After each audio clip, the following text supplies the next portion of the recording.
বিষ্ণু সাল্লাল্লাহু আলাইহি ওয়াসাল্লাম বলেন আদ-দুআউ মুখুল ইবাদা, দোয়া হচ্ছে ইবাদতের নির্যাস।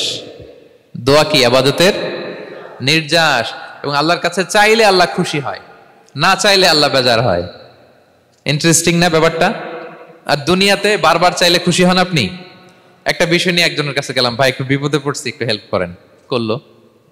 এর পরের সপ্তাহে আবার গেলাম, ভাই আমার তো একটু সমস্যা, টাকা পয়সার, একটু হেল্প করেন, মুখ লজ্জায় ধরেন, আবারও করলো। এর পরের সপ্তাহে আবার গেলাম, ভাই বিপদে পড়ছি, একটু হেল্প করেন। এবার কেমন লাগবে বলেন তো? আচ্ছা গেল। এর পরের সপ্তাহে আবার, এবার কি করবে? দৌড়ানি দিবে লাঠি লয়া, ঠিক কিনা বলেন? তুমি মামুর বাড়ির আবদার পাইছো না, প্রতি সপ্তাহে সপ্তাহে বিপদে পড়ছি। তার মানে এই দুনিয়ার হাইসিয়াত হচ্ছে বারবার কারো কাছে কোনো ইস্যু নিয়ে যাওয়া যায় না, বারবার কোনো ব্যাপার নিয়ে কারো কাছে চাওয়া যায় না। চাইলে সে রাগ করে, অখুশি হয়। কিন্তু আল্লাহর কাছে এটা বিপরীত। বিষ্ণু নেই বলেন ইন্নাহু মান লাম ইয়াসআলিল্লাহা ইয়াগদাব আলাইহি, যে আল্লাহর কাছে বারবার বারবার চায় না, আল্লাহ তার উপর রাগান্বিত হয়ে যায়। আর বারবার বারবার বারবার তার কাছে চাইলে আল্লাহ তাআলা তার প্রতি খুশি হয়ে যায়। এজন্য আল্লাহ তাআলার কাছে চাইতে হবে প্রিয় ভাইয়েরা, চাইতে হবে, বিনয়ের সাথে চাইতে হবে, চোখের পানি ছেড়ে চাইতে হবে, একাগ্র চিত্তে চাইতে হবে, চাওয়ার মতো চাইতে হবে। চাওয়ার মতো চাইলে আল্লাহ দেয়। যারা চাইতে পারে আল্লাহর কাছে, তারা আল্লাহর কাছ থেকে নিয়ে ছাড়ে।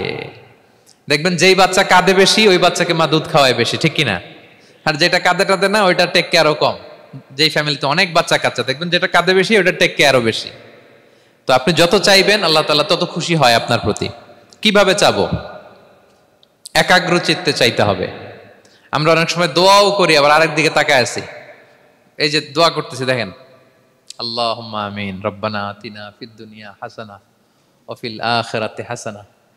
দোয়াও করতেছে, ইন্টেরিয়র ডিজাইনও দেখতেছে। এটা দোয়া হইছে? কথা বলেন না কেন? দোয়া হইছে? আবার দোয়াও করতেছে, দোকানের হিসাবও মিলাইতেছে, রব্বানা আতিনা ফিদ দুনিয়া। দোয়াও চলতেছে আর দোকানের হিসাব কিতাব যা আছে, এরকম দোয়াও আছে না নাই? এটার একটা আমি নাম দিছি, এটারে আমি বলি রোবোটিক দোয়া। মানে রোবট, আপনি একটা সিস্টেম অন করে দিবেন, ওটা করতেছে, এটার কোনো প্রাণ নাই, ওটার মধ্যে কোনো অনুভূতি নাই, কোনো রিয়েলাইজেশন নাই। এই অনুভূতিহীন দোয়া আল্লাহ কবুল করেন না, আল্লাহ কবুল করেন না।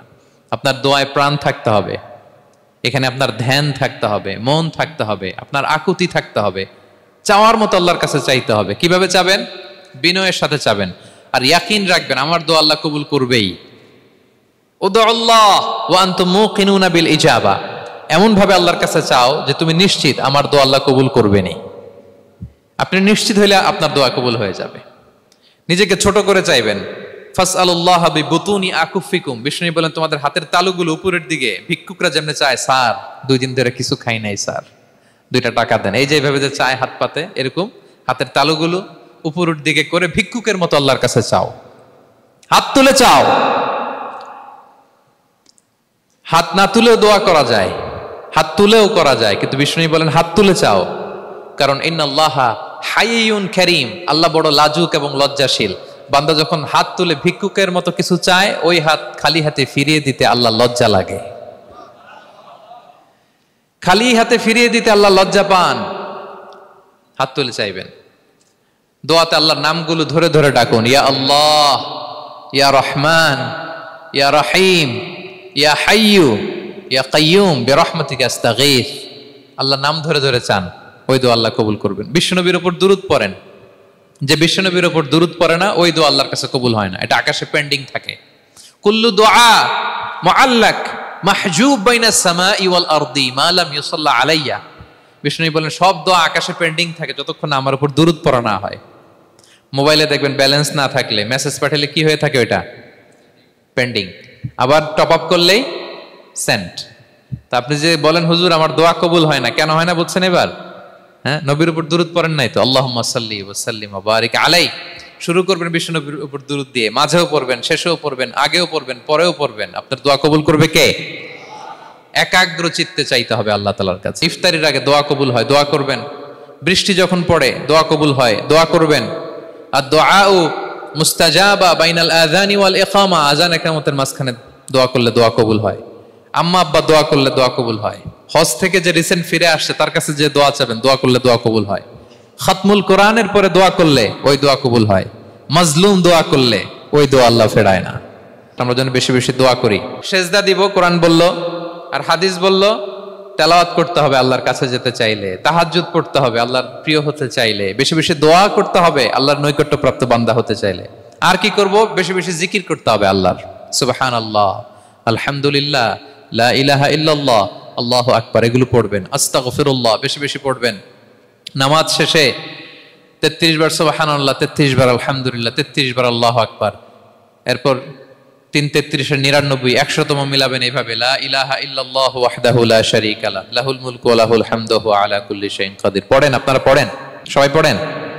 বিষ্ণু বলেন নামাজের পরে যদি 33 বার সুবহানাল্লাহ, 33 বার আলহামদুলিল্লাহ, 33 বার আল্লাহু আকবার, এরপরে 100তম বার লা ইলাহা কেউ পড়ে, তার যদি সাগরের ফেনা পরিমাণ গুনাহ থাকে আল্লাহ তাআলা তার সব গুনাহ মাফ করে দেয়। প্রত্যেক ফরজ সালাতের পরে আয়াতুল কুরসি পড়বেন। পড়েন আপনারা? কোরআনের সবচেয়ে দামি আয়াত। বিশ্বনবী বলেন মান ক্বারা আয়াতাল কুরসি দুবরা কুল্লি সালাতিন মাকতুবাতিন লাম ইয়ামনাহু মিন দুখুলিল জান্নাতি ইল্লাল মাউত। প্রত্যেক ফরজ নামাজের পরে আমার যে বান্দা আয়াতুল কুরসি পড়ে তার জান্নাতে ঢোকার ক্ষেত্রে আর কোনো বাধা থাকে না, একটা জিনিস ছাড়া, সেটা হচ্ছে মরণ। লোকটা মরে না তাই জান্নাতে যায় না, মরলেই জান্নাতি। আরো আস্তে সুবহানাল্লাহ পড়বেন, পড়বেন আয়াতুল কুরসি। আমরা যেন জিকিরগুলো বেশি বেশি করি। 5 নম্বরে চ্যারিটি। আর সাদাকাতু তারুদ্দুল বালা। সাদাকা আপনার বিপদ মুক্ত করে, আপনার ছেলে মেয়ের নিরাপত্তার জন্য, আপনার জানের নিরাপত্তার জন্য, আপনার ব্যবসার নিরাপত্তার জন্য মুক্ত হস্তে দান করুন। ব্যবসায় বারাকা দিয়ে দিবে কে? সুযোগ হলে গোপনে দান করুন। 7 শ্রেণীর ব্যক্তিকে আল্লাহ তাআলা আরশের নিচে ছায়া দিবেন।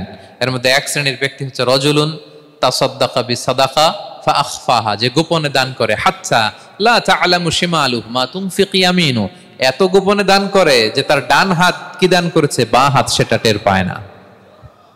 গোপন দান আল্লাহর রাগ কমায়। গোপন দান আপনাকে বিপদ মুক্ত করে। গোপন দান কিয়ামতের দিন আল্লাহর সুশীতল আরশের নিচে আপনার সিটকে কনফার্ম করে। দান করবেন তো সবাই? মদিনার সবচেয়ে গরিব সাহাবী বেলাল রাদিয়াল্লাহু তাআলা আনহু গায়ের জামাটা নিয়ে শুধু হিজরত করেছেন। উনাকেও বিশ্বনবী বলেন আনফিক বেলাল, বেলাল দান করো। লা তাখশা মিন যিল আরশি ইখলালা, আল্লাহর ধনভাণ্ডারে কমতি নাই, ঘাটতি নাই, ভয় পাও না, আল্লাহ তোমার বাড়ায় দিবে। কিছুই নাই বেলালের। মুমিনরা সচ্ছল অবস্থায় অসচ্ছল অবস্থায় সব সময় দান করে। সচ্ছল অবস্থায় বেশি দেয়, অসচ্ছল অবস্থায় কম দেয়, কিন্তু দেয় দেয় তারা দান করে। আল্লাহ বলেন আমার ভান্ডারে কমতি নাই, ঘাটতি নাই। ইয়াবনা আদম আনফিক উনফিক আলাই, এই বনি আদম দাও, দিলে আমি তোমারে দেব। হাত খুলে দাও, আমি তোমারে দেব। লাউ আন্না আউওয়ালাকুম ওয়া আখিরাকুম ওয়া ইনসাকুম ওয়া জিন্নাকুম কামু আলা সাঈদিন ওয়াহিদ, পৃথিবীর সব মানুষগুলো যদি এক মরুভূমির মাঝখানে দাঁড়িয়ে আমি আল্লাহর কাছে চাইতে থাকে, আমি আল্লাহ যদি তাদের যার যা চাওয়া আছে সবও দিয়ে দেই, আমি আল্লাহর ধনভাণ্ডারের 1 ইঞ্চিও কমবে না। তবে হ্যাঁ, কমতে পারে। কতটুকু কমতে পারে? হাদিসে বিষ্ণু ইসলাম বললেন সুই দিয়ে যদি সাগরের পানি একটু কমানো যায়। কথা বোঝেন? সুই আছে না, সুই নিডেল, চিনেন তো সুই? সুই দিয়ে ধরেন আপনি সাগরের পানি একটু এরকম করলে সুইয়ের মধ্যে একটু সাগরের পানি লেগে চলে আসবে না? সাগরের পানি থেকে একটু কমলো তো, এতটুকু কমবে। বিষ্ণু বললেন সুই দিয়ে সাগরের পানি থেকে যদি পানি নিয়ে আসো, যতটুকু কমাতে পারলা, পৃথিবীর সব মানুষ চাইতে হয়রান হয়ে সবও যদি আল্লাহ থেকে নিয়ে নাও, কমলে এতটুকু কমতে পারে। ওই আল্লাহর গোলাম দিতে চায় না, ধরে রাখে, খালি এমনি ধরে রাখে। আপনি হাতে যেটা আছে ওটা না দিলে তো বড়টা ধরতে পারবেন না। এটা 2 কেজি, এটা দিলেই না 5 কেজিটা ধরবেন। 5 কেজিটা দিয়ে দিলেন, তাহলে ধরবেন 10 কেজি। বুঝতে পারছেন? দিতে হবে প্রিয় ভাইরা, হাত খুলে দান করুন। এখানে তো সব বিজনেস ম্যাগনেট, বাংলাদেশের সব বড় বড় ব্যবসায়ীরা আপনারা এখানে, হাত খুলে দান করুন। এ তো আম, অন্যকে খাবার খাওয়ানো অনেক বড় সওয়াবের কাজ। এর মধ্যে দিয়ে আল্লাহ তাআলার নৈকট্যপ্রাপ্ত বান্দা হওয়া যায়। কিয়ামতের দিন আল্লাহ তাআলা বলবেন, হে বনি আদম, আমি অসুস্থ ছিলাম, আমার তো সেবা করলা না। আমি ক্ষুধার্ত ছিলাম, আমি আল্লাহর তো তুমি খাওয়াইলা না। মানুষ বলবে, ইয়া রাব্বাল আলামিন, আপনি তো আরশের মালিক, রাজাধিরাজ, আপনারে কিভাবে সেবা করি, আপনারে কিভাবে খাওয়াবো? আল্লাহ বলেন, ওই যে গরিব, ভুখা, নাঙ্গা, অভুক্ত আমার বান্দা তোমার কাছে খাবার চেয়েছিল, তুমি খাবার দাও নাই। ওই দিন তারে খাবার যদি দিতা, তাহলে আমি আল্লাহকে খাওয়ানো হতো। তাকে জামা দিলে আমি আল্লাহকে জামা দেওয়া হতো, তার চিকিৎসার ব্যবস্থা করে দিলে আমি আল্লাহর সেবা করা হতো।